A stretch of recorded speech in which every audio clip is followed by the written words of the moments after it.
Hello, it's Gordon here. Hope all is well with you. This Facebook Live I've called, Don't Let Your Current Beliefs Be Your Limits.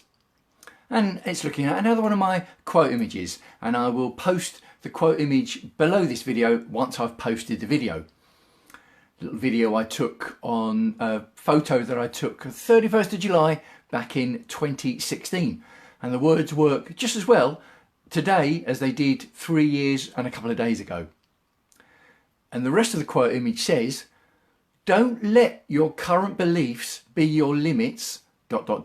Test your limits and set new beliefs. Ooh, it's a powerful point. There is power in this one. Because if we look at any of our beliefs, in whatever it may be about, whatever the subject, whether it's an external subject or whether it's about ourselves, when people make a point to me about their beliefs, or I believe so and so, or I think that, or I think this, and I say, well, why do you think that? Here's an answer I get a lot.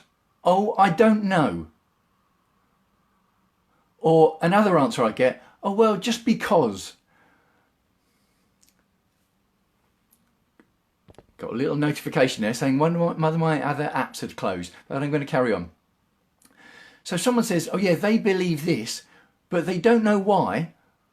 Or they might say, yeah, I believe it just because. Yeah, sorry, I'm not having that. Neither of those are good enough. Because if you say that you think something or you believe something just because, or you don't know why, then that means you probably don't believe it at all, do you? Or you probably might not actually think it at all. You're saying that you believe it or you think it because someone else is saying it. Someone else thinks it or believes it. That could be your friends, it could be your family, it could be your peer pressure, it could be the media, it could be any number of different people. But if you say that you think something or believe something, but you don't know why, or just because, then you haven't thought about it, have you? Whether someone has an opinion that's different to mine or the same as mine, I don't mind. But I expect someone, I want it and I expect it, that someone can back up their opinion with a thought process.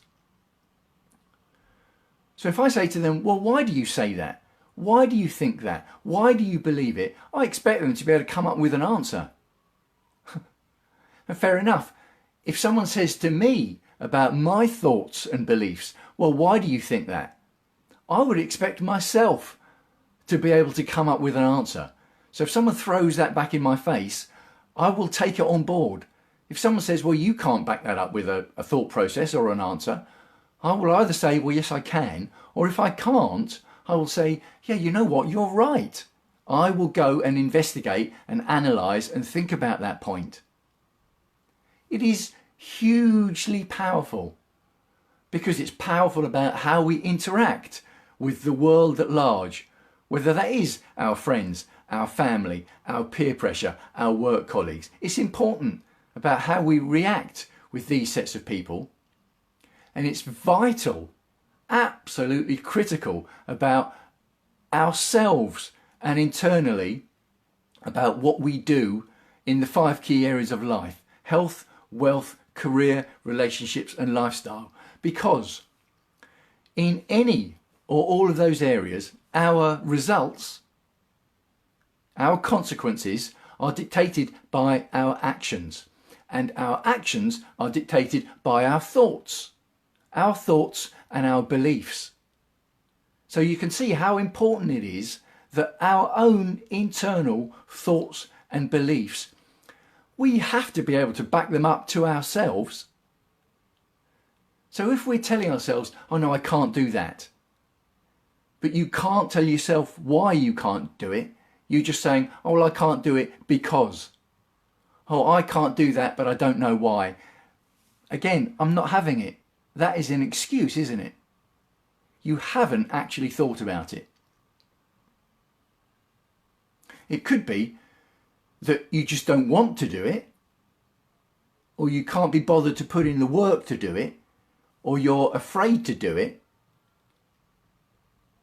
but you don't actually want to say that to someone because you're worried about what someone might think about you. If you actually say, well, yeah, I'm not going to do that because I don't want to, or I'm not going to do that because I'm worried I might fail, or I'm not going to do that because I can't be bothered to do the work. Now, if they're your reasons and they're your beliefs, then fair enough.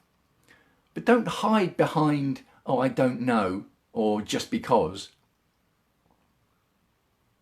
And I would venture to say that if you are hiding behind, I don't know, or just because, when you do know and you have thought about it, then this is where the point comes in. Don't let your beliefs be your limits, because that's exactly what you're doing, isn't it? You're limiting the progress that you can make. You're limiting the amount of change. You're limiting the potential for transformation by these beliefs of yours.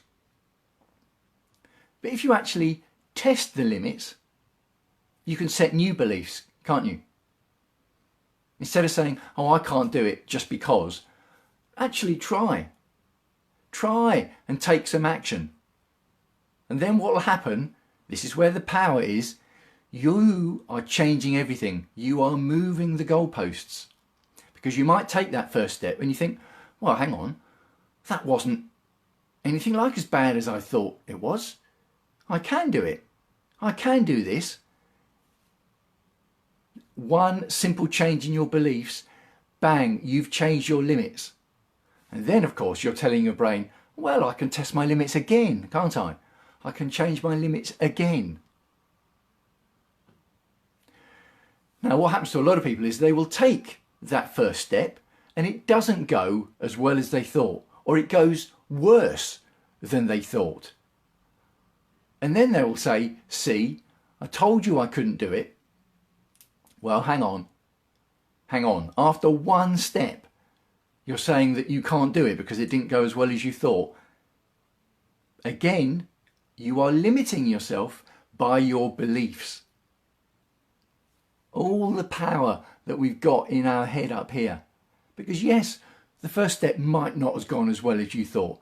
But how many other people do you think that's applied to? In any of those key areas I mentioned, anything that you want to do, if you look at people at the top of the field, or if you look at someone who's achieved what you want to achieve, do you think the first step always went swimmingly well for all of them? Or do you think it's likely that they took the first step and it didn't go as well as they thought?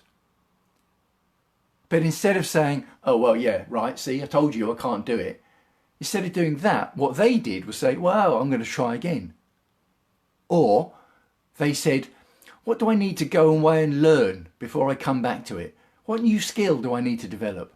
What new relationship do I need to build? And with who? So that I can move forward. And then they took action to learn the new skill or develop the new relationships. And they tried again. So they're not limiting themselves by their beliefs. They're testing and pushing those limits and setting new beliefs. Massively, massively powerful. So do let me know what you think.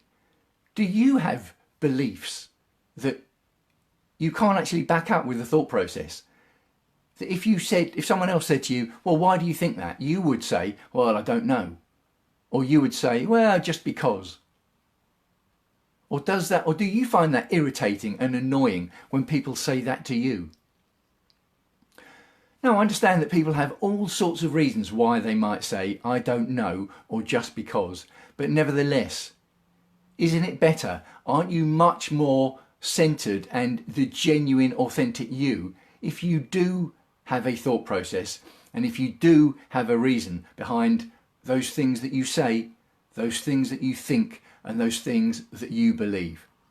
So, let me know what you think. Let me know what you think about the message. I hope you like it. If you do like it, hit the like button on the video wherever you happen to be seeing the video. I would appreciate that because it tells the algorithms that people like the message.